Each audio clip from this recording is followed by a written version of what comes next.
nhà giàu nó cứ tí đó.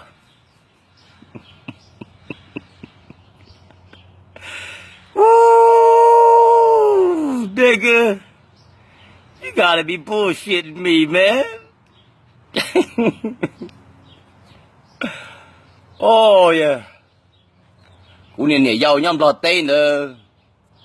Tôi chỉ tôi dự phiên ở từ sở lo từ trả đó cũ. Mong mình cả chỉ đọt đi đó. Thiện này hả? Vậy nó.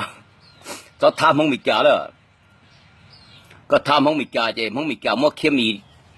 Cho có cho họ. Mong có thả khắp phiên thì họ.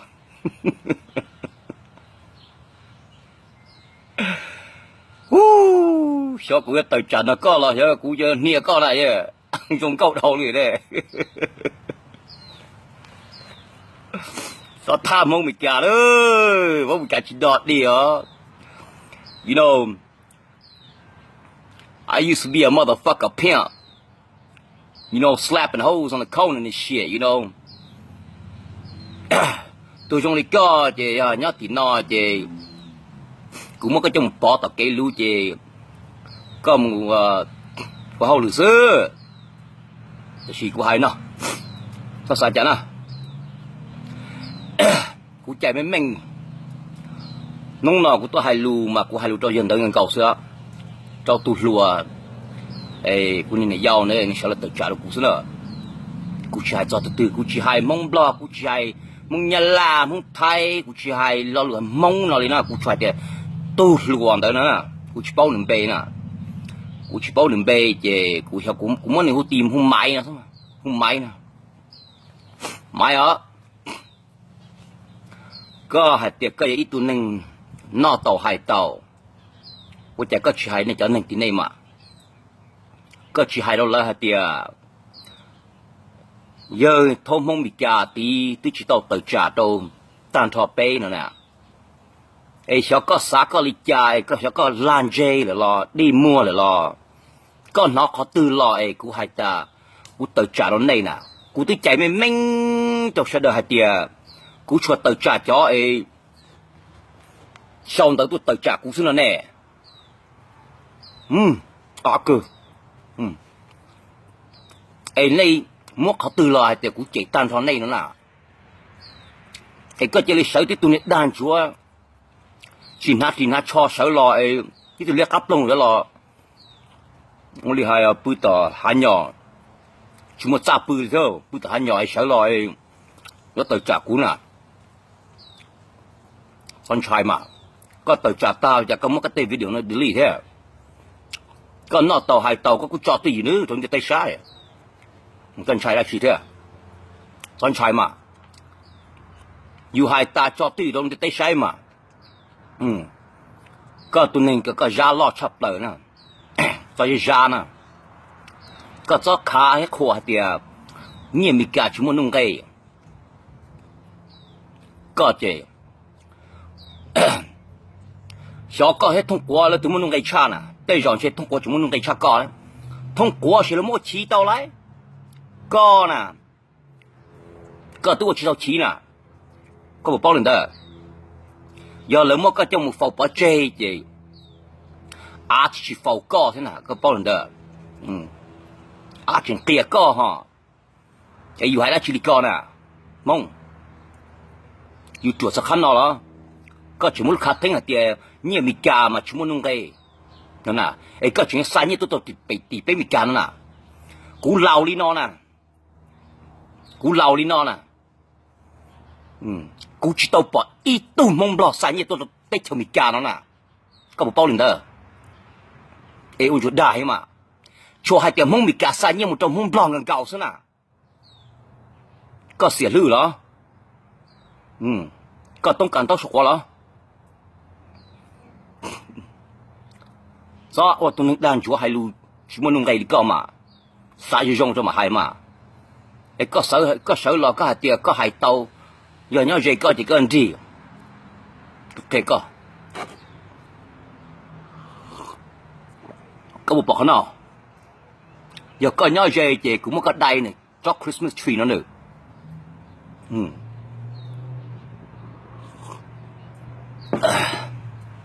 có bù bao hạt tiền tôi nhớ dùng lý do nữa nè có chữ đó là tư liệu lúc có hạt đàn chơi khó chơi cú sầu nữa xứ cú sầu cả là nè cái nông chi cho tôi là cú chơi dùng lý cú đàn chơi có bù bỏ tên là cú đàn chơi mà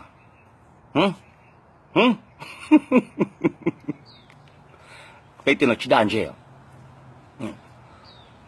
cho sự sai cái cho khá tiền mong lo nhiều mong nông tài chăm nó là lo cho nhiều nè lo ấy phía xa nè mong bây chỉ ấy phía xa nè bây ấy là như khó sự xóa nó thế nào đây mày luôn nó thế nào này này ấy phía xa nè này cho bây ít bùa thì nó là bảo tồn tàu chát này cho như tí nào để có hai đó chỉ đi con à mong cú tôi chạy mình rồi nè giờ có sao tờ trả cú sứ có luộc tan thọ bé mông mì cà là cú dùng xe cơ là mà ấy bé chơi đi tàu bò hay tiề này chấm bông bòn khâu tiếp thềm một chà nè có muốn gì luôn nâng giá tao lò bé mông mì cà thế này mông bò cú chỉ kể này mông bò qua thì muốn gì à sao mông mì cà thơm cả mông bò số chỉ ta đi nữa nè nhiệt tiền nhưng sao cho là lan một tí nè một số mông mì cà cho nhiều sao mông bò tây như là lan cha là lan rồi nè mông bò của tao xa ý đủ nhiệt tôi trong mì cà tây nọ để cho bé mông nhặt tiền là gì never cái ông hai lưu cho già lo một con à cái ít tu ninh cái cái ít tu ninh tàu ninh cho cả tuần tàu bây giờ nó mà dù muốn tàu dù dây dò ta cho mà tua mà muốn tàu cho dân vua nè muốn tàu lo ở đây mà câu của tàu muốn tàu lo của tàu phải đâu bên mông nhon của cả cái này của tàu sống muốn tàu lo never này chỉ muốn bánh sử nè này muốn chùa nè sai rồi rong quá cái tia này bút tàu mua linh đờ có bút tàu sống một tàu lo ấy tí thấy bây giờ mông có chỉ tàu nè có son gì ta to thế nè tu có nhà khoa nó bị tan thò thế nè có tôi chỉ tàu hư chữ tua cao nè có bút tàu muốn tàu mông cho yên vua mà có chỉ tàu nhá tỷ nữa ấy có khá thì bây mông nói bây tuột cho tiền này bây chung vậy đúng chưa có bộ bao giờ vì đi trả bây chỉ sao bỏ này thâu thì nó kiệt thâu nè kia bộ nó nè ấy用giá trị chỉ bu này bỏ bây lúc khó mua nè lúc khó mua nè nhớ khó mua dùng gạo thế nè trâu nọ trâu trứng chia thế nè ấy tên nên khi uli hai nhớ tỏ hạ á sẽ nhớ chờ nè in không có đầu trên đây nè bây giờ nó sẽ in không bên hạt bây đâu đấy so từ từ với quả họ đặt đây chứ nè ha ấy con này con đã đây một chơi giàu tiền nên tiền lên tu con à sao sợ là tự trả mà nông rơi giống của tây lù ta cho các mà giá mà lu giết tòn tây ở lu ôn tây nó nè cú sợ là tí thay cái chân xài thế nè ấy đây chỉ bỏ đi là cú thế lá một bó chầu nè thì giờ cho bầy nói cú sợ là tự trả giờ xí tự trả là chỉ cú tự trả thôi mà này nông tư dự thế nè nông rồi rong thế nè ấy này chỉ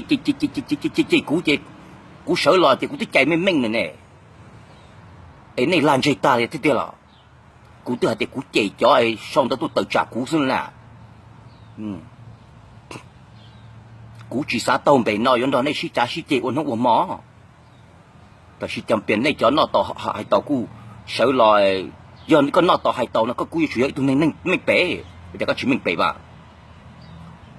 น้องกูเตลูจะยงตาจะก็มาเสือลอยตรงนี้ด่านจัวมาก็เป้าแต่ตัดสินนอนะก็นะก็เสือลอยก็จีก็ได้ดัวนะจีก็ติดตัวไปจำห้องมีการเนาะมั่วก็ ขับเป็นถาก็ดิ่งเจ้าหอมันก็จีมปลาหอมันก็นักเคมีนั่นน่ะผู้จ้ามัวน่ะก็ตาลิเถอะมันก็รู้ไม่เหมาะน่ะก็ปงทั้งกูตาลิเถอะก็อีกตัวนึงlà cái thừa thế nào ghiền gay thế nào tao dùng nhỏ chỉ nhỏ tùy nè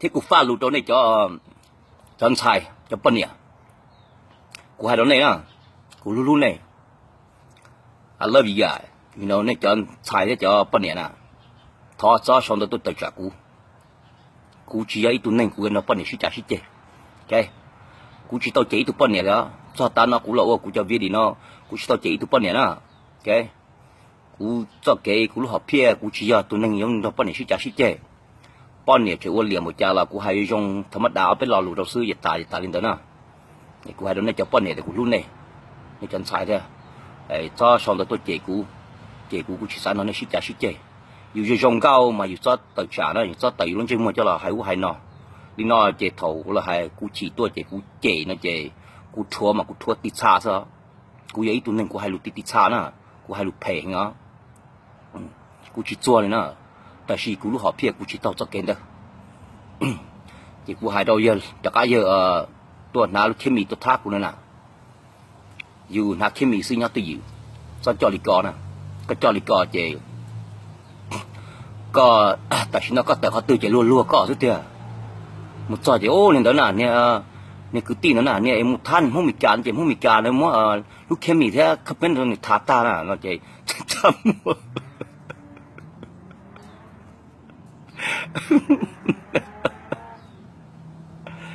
nigga you should have fucking keep your fucking mouth shut now you fuck